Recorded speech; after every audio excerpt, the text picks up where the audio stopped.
Glad to see you. Thank you for this opportunity. Just a few questions about the market. So we know that central air cargo market in Central Asia is rapidly growing. So what's the plans of your company on this market, and what's your vision of the market in general? Thank you for giving me this opportunity to speak about my company, about Kazakhstan also. In regards to the Kazakhstani market, I think it's quite limited now. It's all airports in Kazakhstan, they handle only 150,000 tons annually. I don't believe it's a big amount to be considered by big players. So I think cargo airlines that based in Central Asia, like my freighter, they should aim for the bigger market, which is Asia, between Asia and Europe, using the benefits that they can get from their home bases in Tashkent and other Central Asian airports. Talking about my company, Kazakh Air, or it will be rebranded to Vietjet Kazakhstan soon. We became a member of a bigger group from Vietnam called Vietjet Airlines. We are planning to, so the shareholders, they are planning to bring 20 aircraft to the fleet of Kazakh Air or Vietjet Kazakhstan in the next 5 years. The fleet will consist of 737 Boeing 737 MAX type of aircraft. On each aircraft we will be able to carry around 2 tons of belly cargo. So the belly capacity of the current operation will be significantly expanded, because at the moment we operate only Bombardier Dash Q400s, which can carry up to 200-300 kilos of cargo. So the current capacity is very limited.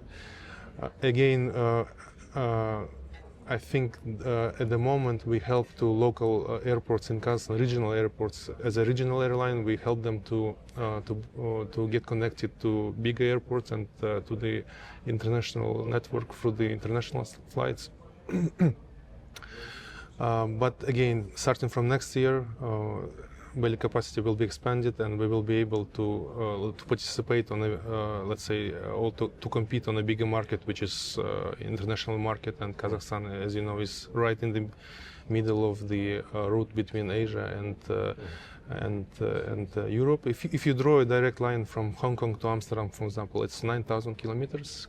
Astana Airport, and the home airport for Kazakh Air, is just right in the middle of that route. It's 4.5 thousand kilometers from Hong Kong to Astana. Okay, it's great, thank you. But adding more capacity is one thing, but do you have enough infrastructure at Astana Airport to handle all this cargo? It's a good question. All the priority, of course, is given to passenger airlines. If we talk about cargo carriers, of course, they might find out that they're not well looked after at Astana Airport, because all the focus is on the passenger airlines.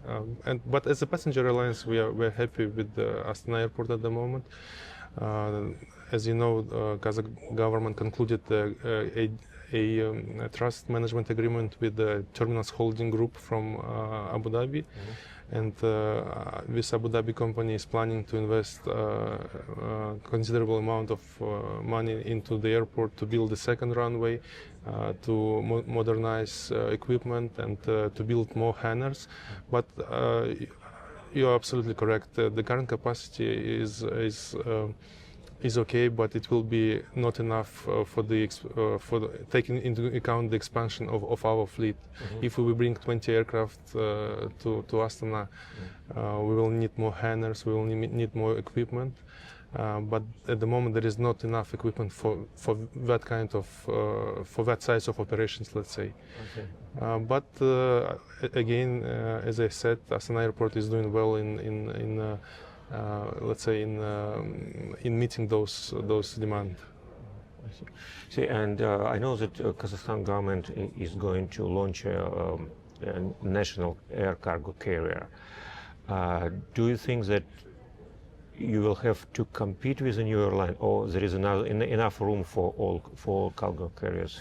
I think, of course, there is going to be some competition in some types of products that can be carried, but mostly those products would be like e-commerce and general cargo that normally is carried by belly capacity.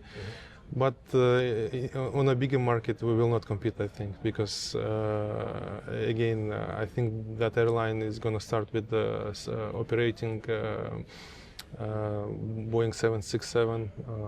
It's much bigger cargo capability than what we're going to have, and again, the once you create or set up an airline in Kazakhstan, its local regional market is very limited. So actually, we do not compete against each other on the local market. And the new airline will compete against bigger players like Atlas Air, like Chinese companies like SF Airlines. Like big players on the cargo market, on the route between again Asia and Europe. Oh, I see. So I believe that even like companies like MyFreighter and the new airline that is going to be created in Kazakhstan, they will not compete against each other. Again, local market is too limited. They compete against Chinese. We compete as a region against Middle East. We compete as a region, Central Asian region against Turkey. We used to compete against Russian region, Russian airports, but now they are out of the, let's say, competition due to the sanctions. So I believe there is no direct competition between cargo airline, future cargo airline, and Kazakh Air or Vietjet Kazakhstan. I see. Good point. And do you think that events like this one can help the industry to understand, to choose better practices and to grow finally? Absolutely. And again, thank you for inviting us to this event. Although we are a passenger airline and our primary focus is passengers. However, cargo belly capacity brings a lot of let's say additional revenues to the company, and having 20 aircraft 737 MAX, we will be able to carry up to 8,000 tons annually, and that can bring us up to 10 million of additional revenues. And those revenue that comes from operating belly capacity is highly the profitability margin is quite high. It's up to 70 or 80%, and so let's say most proportion of those revenues would be our profits. That's why my section in the company is called strategic development and cargo, because we pay.